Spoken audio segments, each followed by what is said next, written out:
Bom dia, turma. Bom retorno. Um semestre longo, um semestre novo. E vamos começar aí com a nossa primeira aula, aula de literatura. Vamos falar nesse bimestre por vários encontros sobre o Barroco. Então, para iniciar a nossa aula, nós precisamos entender o que é o Barroco. Então, o que é o Barroco, quando ele surgiu, como é que estava a situação, quem foi que escreveu, por que escreveu, por que tem esse nome. Então, são perguntas peculiares. Então, para começar, nós vamos falar que o Barroco é a arte da indisciplina.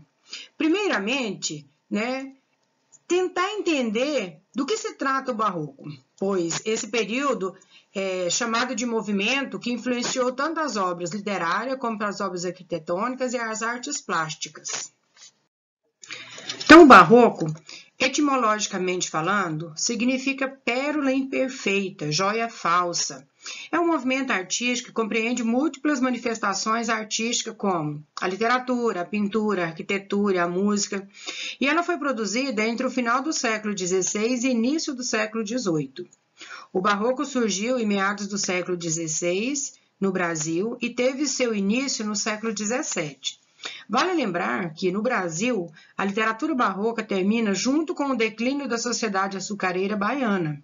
Porém, nas arquiteturas e artes plásticas, atingiram seu apogeu no século XVIII e início do século XIX em Minas Gerais.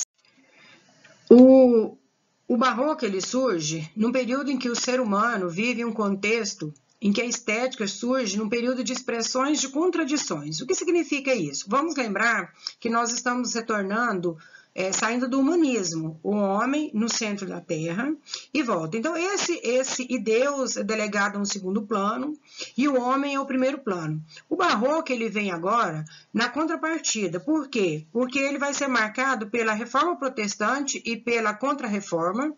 Ele vai incorporar o exagero, o paradoxo, a antítese, a religiosidade e traços da cultura clássica em suas produções. Significa que nesse período agora nós vamos ter alguns elementos linguísticos muito marcantes, como a antítese. O que seria a antítese? Nós já vimos essa disciplina.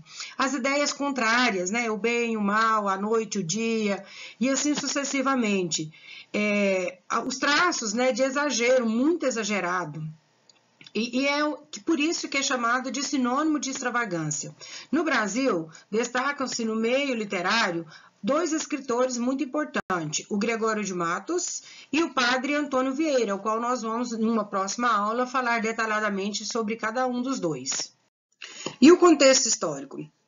Toda vez que vamos trabalhar com literatura, é muito importante eu fazer esse contexto histórico, para saber como é que estava o Brasil e o mundo no período em que as pessoas estavam escrevendo. E é através do contexto histórico que eu vou ter uma base do que a literatura, do que a poesia, do que a prosa tem a nos oferecer. Então, nesse período, as manifestações barrocas, ela tem como um contexto histórico a ocorrência da Reforma e da Contra-Reforma, as quais agitaram muito, sobretudo a Europa, a partir do século XVI, porque as pessoas estavam insatisfeitas com o poder supremo da Igreja Católica.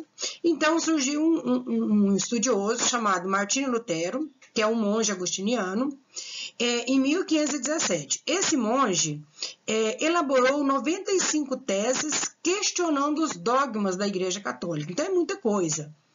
E fundamentando uma nova forma de cristianismo, baseado na fé e no conhecimento dos textos bíblicos. Então, esse é o contexto histórico do Barroco. Então, ele vem contrapor uma religião, uma igreja, um acontecimento, já um conhecido de todas as pessoas do período. Então, o Martinho Lutero vai escrever seus questionamentos e vai questionar, questionar os dogmas religiosos até então existentes.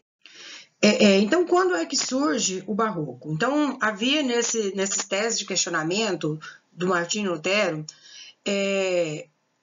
acerca do extremo poder da Igreja, sobre o poder do Papa, sobre a hierarquia eclesiástica. Então, ele mexia fundo na ferida de quem? Do cristianismo, da Igreja, que era detentora do poder ainda, embora o humanismo já tivesse começado a trabalhar essa mudança de pensamento, o homem no centro do universo e não mais Deus. Além desses argumentos contrários à não representação de imagens e figuras religiosas como os santos, ele vem questionar o poder da igreja. E aí esse movimento de contestação deu-se o nome de Reforma Protestante ou Luterana, porque vinha das teses estabelecidas pelo Martinho Lutero.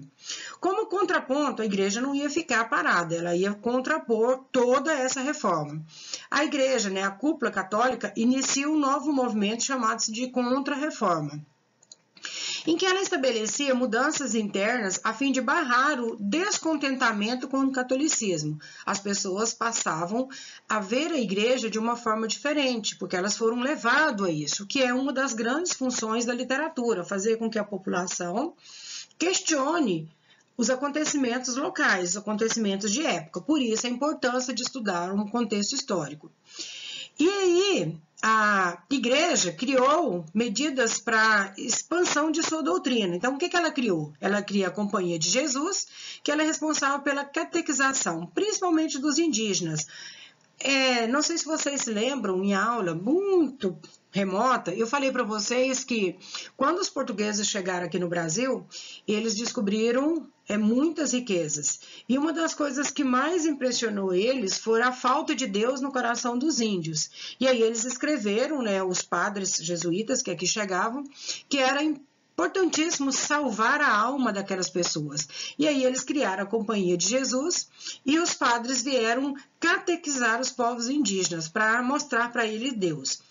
Hoje nós percebemos que isso não foi muito correto da parte deles, mas para eles estavam salvando as pessoas, estavam fazendo o que era certo. Além disso, eles lançaram medidas de perseguição.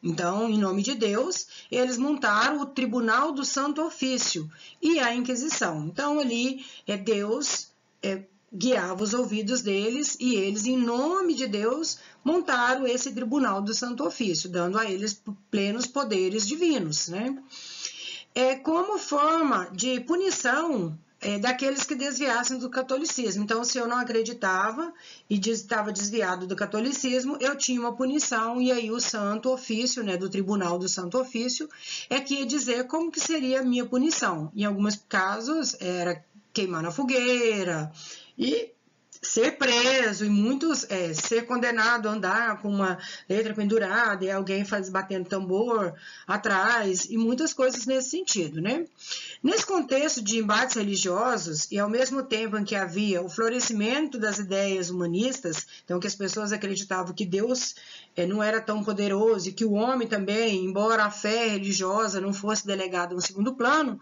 o homem podia sim questionar as coisas divinas. O barroco surge como expressão artística, símbolo dessa efervescência.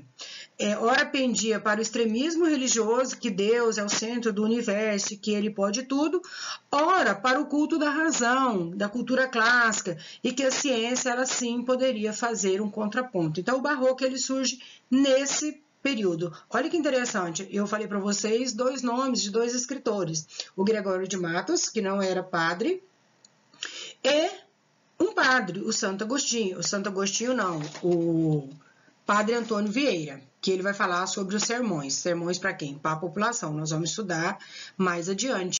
Então, o barroco, a literatura barroca, ela surge nesse questionamento, nesse contraponto.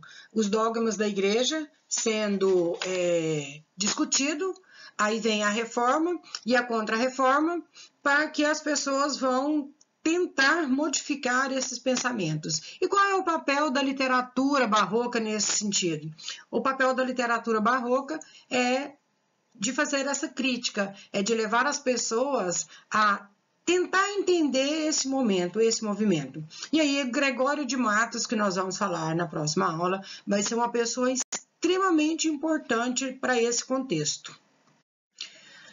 Assim, o barroco sintetizando as contradições de sua época e as da própria Igreja Católica, ele manifesta características também contraditórias, como Ao passo em que cultivou a crença na efemeridade da vida, né, em acreditar nisso, né, o espírito renascentista expresso pelo Carpentier também expressou a culpa cristã. Não por acaso os escritores deste período utilizaram muitas antíteses e paradoxos, que são ideias contrárias e pensamentos contrários. Então havia essa dualidade, e essa dualidade vai estar muito expressa. E aí que interessante é que nas artes plásticas, por sua vez, as esculturas refletiam a opulência dos santos dos altares.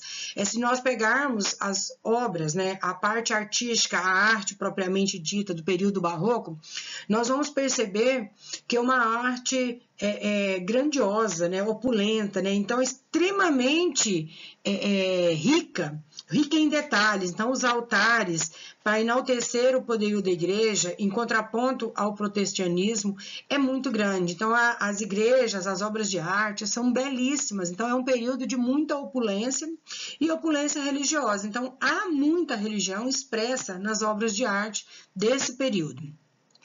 Então, próxima aula, nós vamos ver as características do barroco. E para concluir essa aula, eu trouxe para vocês uma imagem belíssima do interior de uma igreja construída no período barroco, justamente para vocês perceberem os mínimos detalhes, a riqueza de detalhes para ofuscar a crença das pessoas através da beleza. Então, espero que todos tenham curtido, aprendido um pouco sobre o barroco. Até a próxima aula. Não deixe de responder os exercícios agora numa nova plataforma. Beijos e até a próxima.